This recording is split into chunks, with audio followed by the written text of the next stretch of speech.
कूद कर। प्रसंग आप देखेंगे। प्रस्तुत पंक्तियों में गुरु कृपा के प्रभाव का इसमें क्या है, वर्णन किया गया है। देखिए, बूढ़े थे परी उबरे। यहाँ पे गुरु की कृपा का वर्णन करते हुए कबीर दास जी कहते हैं कि हम तो बूढ़े थे, यानी भव सागर में, यानी संसार रूपी सागर में। संसार क्या है, एक सागर के समान है, तो ही संसार सागर में, भव सागर में डूब ही गए थे। परी उबरे, इतने में ही क्या हो गई, गुरु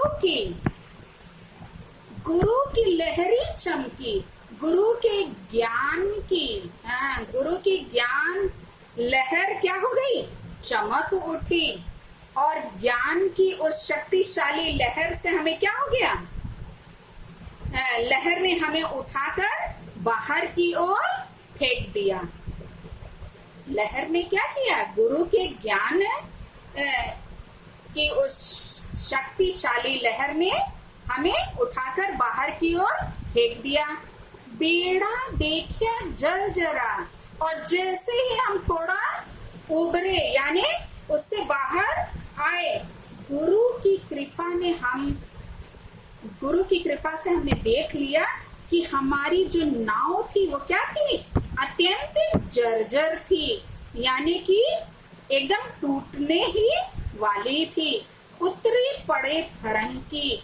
और हम उसमें से क्या हो गए, उछल करके कूद पड़े, यानी उस नाव से क्या हो गए, अलग हो गए, यानी संसार रूपी जो सागर है उससे हम क्या हो गए, बाहर आ गए। यहाँ पे कबीर दास जी बताना चाह रहे हैं कि गुरु द्वारा दिए गए ज्ञान के कारण हमारा जो सांसारिक जो मोह है, जो लगाव है, वो क्या हो गया, समाप्त हो गया, और हम भव सागर से पार हो गए। देखिए, कागज सौंदर्य में आप क्या लिखेंगे, इसमें बेड़ा शब्द का सामान्य अर्थ है नाव, किंतु जब हम इसका लक्षण से अर्थ है वह साधन जिसके सहारे हम क्या है, पार जाना चाहते हैं। तो ये बेड़ा जो है उसके घेरा जो है उसके दो अर्थ यहाँ पे हैं। फिर उसके बाद आप भाषा सदुकड़ी लिखेंगे, रस शांत लिखेंगे, और छंद जो है दोहा लिखिएगा। अब अगला दोहा देखा जाए। चिंता तो हरि नाव की और न चिंता दास, जी कुछ चितवे राम बिन सोई काल की पास। देखा जाए इसका शब्द अर्थ सबसे पहले चिंता, यानी कि चिंतन। चिंता का क्या अर्थ होता है, चिंतन। और नाव यहाँ नाम को बोलेंगे। ये जो कि उनकी भाषा कैसी है, सदुक्कड़ी, अब घूम घूम करके जो अनेक भाषाओं का उनको ज्ञान था, जिसके कारण तो इनकी भाषा जो है पंचमेल खिचड़ी है। तो यहाँ नाव का क्या अर्थ है, नाम। और चितवे मतलब चिंतन करना, और पास मतलब होता है जाल या बंधन। देखेंगे इसका हम लोग प्रसंग क्या लिखेंगे कि प्रस्तुत साखी में कबीर ने सच्चे सेवक एवं साधक के गुणों का वर्णन किया है। किसका वर्णन किया है, सच्चे सेवक एवं साधक के गुणों का वर्णन किया है।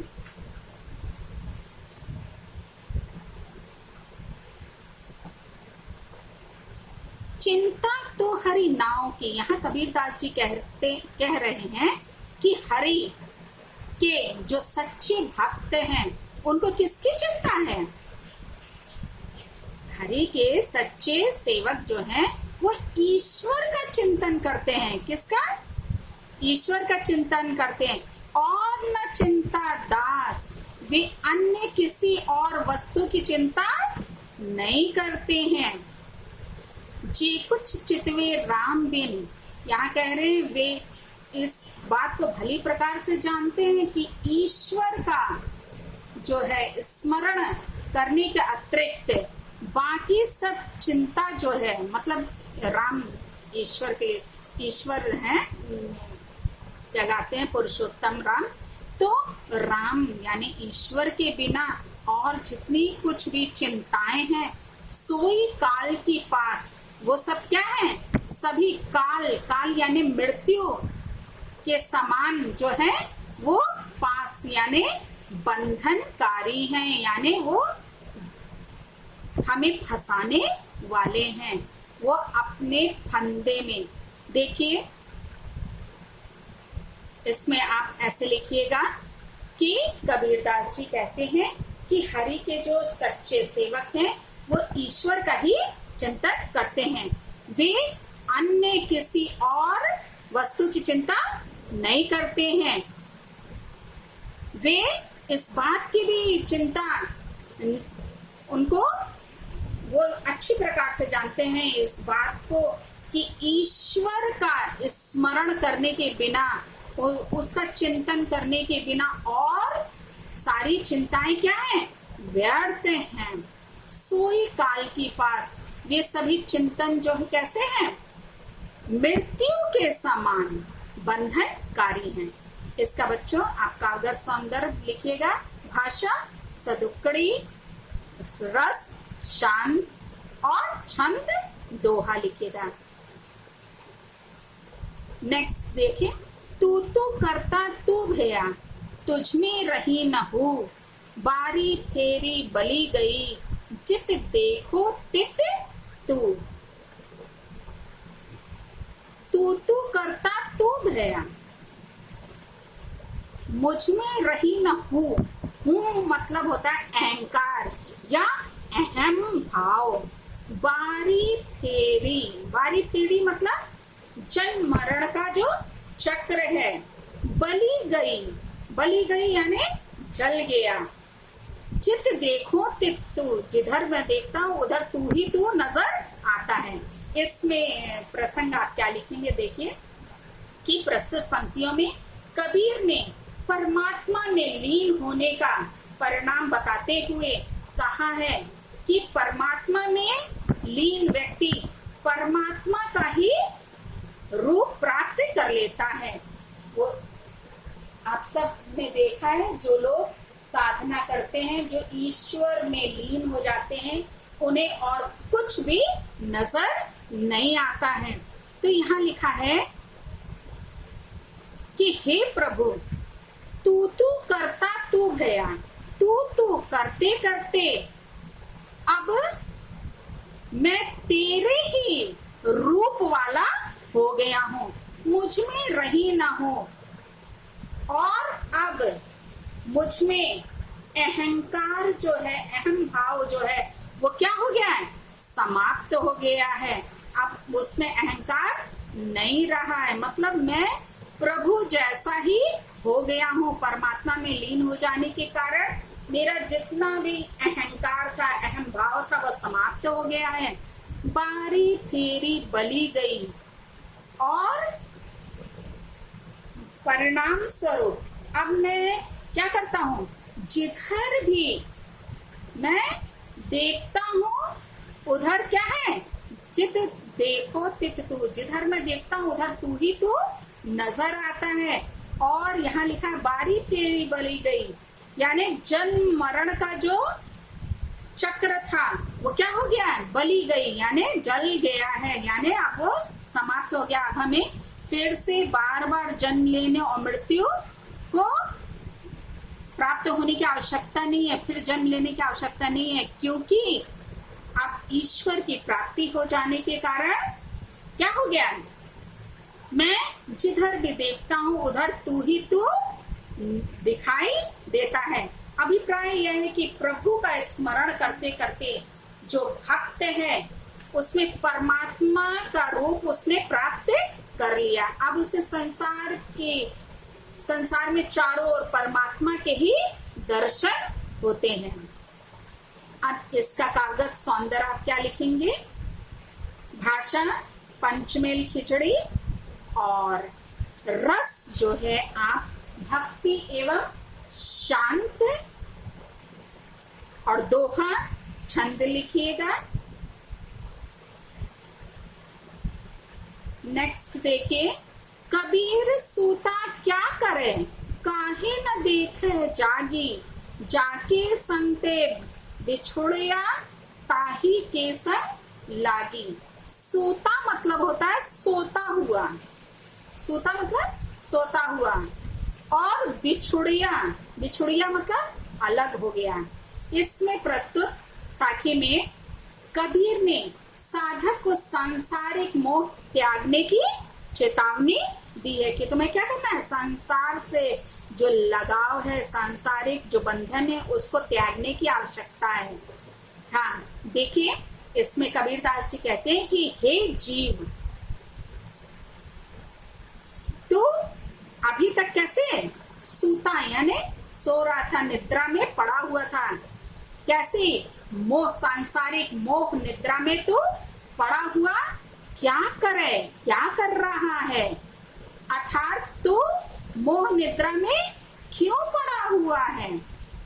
काहे न देखे जागी, तू जाग कर वास्तविक तथ्य को क्यों नहीं देखता? जाके संते बिछुड़िया। हाँ, यहाँ पे कह रहे हैं कि तो ज्ञान का प्रकाश प्राप्त करके अपने दुखों का भगवान से निवेदन क्यों नहीं करता? अरे जीवात्मा, तो अज्ञान के कारण जिस ब्रह्म से क्या हो गया, बिछुड़िया मतलब अलग हो गया है, ताही के संग लागी, यानी जिससे अलग हो गया, आप उसी को प्राप्त कर, अर्थात क्या कर, जीवात्मा का परमात्मा से संयोग करा दे। यहाँ पे ये बताना चाह रहे हैं कि जो जीवात्मा जो परमात्मा से अलग हो गई थी, उसे फिर परमात्मा में लीन करा दे। इसका बच्चों कागज सौंदर्य क्या लिखेंगे? देखिए कि भाषा जो है वो सदुक्कड़ी है, रस शांत है, दोहा छंद है, और इसमें जीव परमात्मा का क्या है, अभिन्न अंग है। आप सब जानते हैं कि प्रत्येक मनुष्य परमात्मा से निकल कर आता है और फिर उसको उसी के पास जाना होता है, मतलब कि वो उसी का अभिन्न अंग है। तो यहाँ पे माया के प्रभाव से वह अपने आप को परमात्मा से अलग समझ लेता है।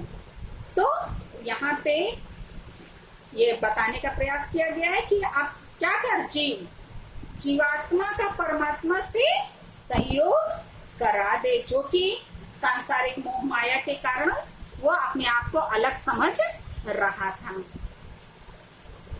अब इसके बाद का बच्चों हम लोग आगे वीडियो में देखेंगे, इसको आप ध्यान से सुनिएगा, उसको जैसे हमने संदर्भ प्रसंग के साथ अर्थ समझाया है और उसका कागज सौंदर्य वैसे ही आप अपने नोट्स कॉपी में लिख लेंगे तो ज्यादा अच्छा रहेगा आपके एग्जाम के लिए, पढ़ने के लिए। बच्चों एक बात आप लोग को बता दें, कुछ नए बच्चे हैं वो नहीं जान रहे होंगे, दूसरे स्कूल से आए हैं, उनका यूपी बोर्ड के नहीं भी हो सकते हैं, इसलिए बच्चों आप लोग को हम बता दें, ये जो दोहे हैं उनसे संबंधित क्वेश्चन एग्जाम में आते हैं। दोहे में कुछ पंक्तियां अंडरलाइन कर दी जाती हैं कि उसकी आप व्याख्या कीजिए, और उससे संबंधित क्वेश्चन आंसर 3-4 रहते हैं, जिसमें पहला तो एक क्वेश्चन ये रहता है कि प्रस्तुत दोहे का जो शीर्षक है और जो लेखक है या कवि है उनका नाम लिखिए, मतलब पाठ का नाम और कवि का नाम बताने के लिए। ये पहला क्वेश्चन तो सभी में रहता है, तो आप ये जान लीजिए कि ये कबीरदास जी ने लिखा है और ये साखी से लिया गया है। तो बच्चों इससे छोटे छोटे क्वेश्चन पूछे जाते हैं उसी से संबंधित, तो आप लोगों को जब उसका अर्थ मालूम रहेगा तभी आप उसके आंसर को दे सकेंगे। तो इसको आप अच्छे से समझ लीजिएगा। Thank you.